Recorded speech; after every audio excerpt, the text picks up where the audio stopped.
कल मैंने राजस्थान सचिवालय में उस चीज़ को जानने की कोशिश की कि सरकार ने जब 26/7 को एक नोटिफिकेशन जारी कर दिया गया है और सभी सुविधा कर्मियों को का पूर्व का अनुभव जोड़ दिया गया है, तो उसके बाद में जो 15 साल से अधिक वाले जो अनुभव वाले उन लोगों का नियमितीकरण कैसे करेगी और अब तक इस प्रोसेस को कहाँ तक पहुँचाया या इस काम के अंदर कितना मतलब सरकार गंभीर है, इस चीज़ को जानने की कोशिश की। बिल्कुल फाइनेंस के अंदर मैंने सभी तरह के प्रयास किए, लेकिन वहाँ पर किसी इस प्रकार की कोई कार्रवाई मुझे नज़र नहीं आई।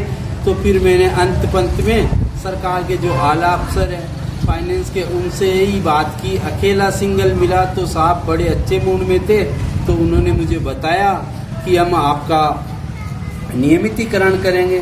तो मैंने पूछा सर 15 साल से अधिक वालों का जब नियमितीकरण नहीं हुआ, उन्हीं के लिए अभी तक आपकी कोई प्रोसेस नहीं है, तो हमारे लिए तो सर हम तो 9 साल वाले हैं, हमारा कैसे नियमितीकरण हो जाएगा।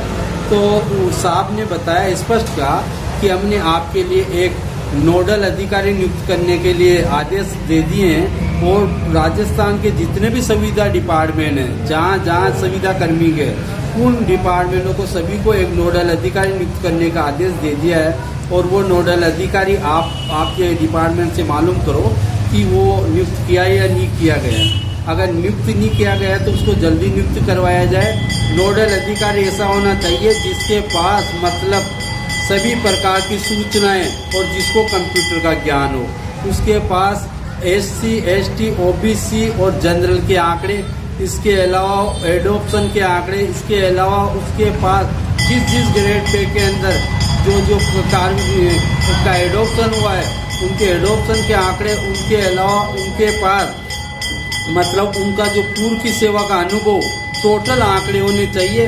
और कंप्यूटर का अच्छा एक्सपर्ट हो, अच्छी जानकारी रखने वाला हो, उसको डिपार्टमेंट से नोडल अधिकारी नियुक्त करवाना है और उस नोडल अधिकारी के द्वारा ही सारे काम करवाए जाएंगे। जो हमें जहाँ उचित लगेगा हम उसकी मदद लेंगे। तो मैंने कहा साहब फिर ये नियमितीकरण का काम चल कहाँ रहा है? तो उन्होंने बताया कि हमारे यहाँ कुछ नहीं हो रहा, हमने ये सारा काम बाहर के स्टाफ से करवाया है, यानी कि दूसरा डिपार्टमेंट जो सूचना प्रौद्योगिकी विभाग है, सूचना प्रौद्योगिकी विभाग द्वारा ये काम हम करवा रहे हैं और ये सूचना प्रौद्योगिकी विभाग द्वारा इसका सॉफ्टवेयर बनवाया गया है। तो फिर मेरे को उन्होंने बताया कि ये मैडम है, ये मैडम इस काम को देख रही है। उसका नाम बताया गया, उसके नंबर दिए गए। मैंने उस मैडम से मिलने का प्रयास किया और उससे बात की तो बिल्कुल उसकी हकीकत सामने आई, क्योंकि सॉफ्टवेयर बिल्कुल कंप्लीट है। 2-3 दिन के अंदर या 4-5 दिन के अंदर, जब भी 2-5 तारीख तक वो सॉफ्टवेयर बिल्कुल बाहर आ जाएगा और बाहर आने के बाद में उसमें डाटा फिटिंग का काम स्टार्ट हो जाएगा। डाटा फिटिंग का काम मतलब एक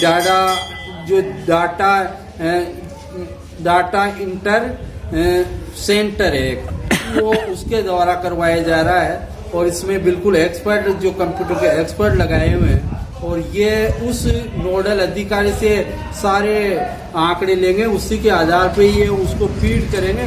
फीड करने के बाद में जैसे ही सरकार को जिसके लिए जैसी पोस्ट बनानी है उनके एडोप्शन के आधार पर वो पोस्टें बना दी जाएगी और उनके लिए बजट आरक्षित कर दिया जाएगा। फिलहाल अभी तक किसी प्रकार की कोई पोस्ट नहीं बनी है, न ही किसी प्रकार का कोई बजट आरक्षित हुआ है। ये है कि सॉफ्टवेयर कंप्लीट है, उसमें डाटा फिटिंग का काम चल रहा है और इंशाअल्लाह जैसे ही सरकार ये आंकड़े लेकर इसकी पोस्टें बनाएगी और इसके आधार पर सरकार को ये भी तय करना है कि 15 साल वालों का पहले करना है या 9 से 15 साल वालों का साथ ही करना है। तो अगर ये जो फाइल है शिथिलता वाली, अगर ये सही वक्त पर बाहर निकल के आती है तो दोनों ही कैटेगरी के लोगों का एक साथ नियमितीकरण होगा, नहीं तो 15 साल वालों का पहले ही ये प्रोसेस शुरू कर दी जाएगी और पहले इनका नियमितीकरण होगा।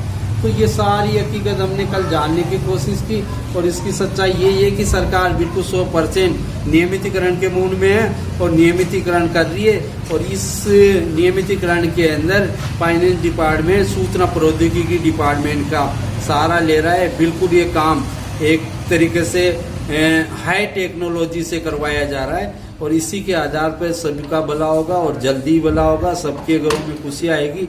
शिथिलता वाली फाइल अभी प्रोसेस में है, अभी क्या है कि कैबिनेट सर्कुलेशन के लिए गई हुई है और इसके अंदर जो भी जयपुर के अंदर कैबिनेट मंत्री है उन सबसे अनुमोदन होगा। उसके बाद में CS मैडम जो चीफ सेक्रेटरी राजस्थान सरकार की, उसका एक लास्ट साइज एक नोट बनेगा। उसके बाद में CM के सिग्नेचर होंगे। CM के सिग्नेचर होने के बाद में वापस फाइल कार्मिक विभाग में आएगी। कार्मिक विभाग से फिर राज्यपाल महोदय के लिए अनुमोदन के लिए जाएगी। अनुमोदन होने के बाद में उसका नोटिफिकेशन जारी होगा। फिर संविधान रूल 2022 में संशोधन होगा। उसके बाद में नियमितीकरण की प्रोसेस, जो लोग 15 साल से अधिक कम अनुभव रखते हैं उनकी शुरू होगी। इससे पहले कोई भी उनका प्रोसेस या उनको किसी प्रकार से नियमित किए जाने की कोई संभावना नहीं है, जब तक शिथिलता नहीं मिल जाती, जब तक उसका नोटिफिकेशन जारी नहीं हो जाता।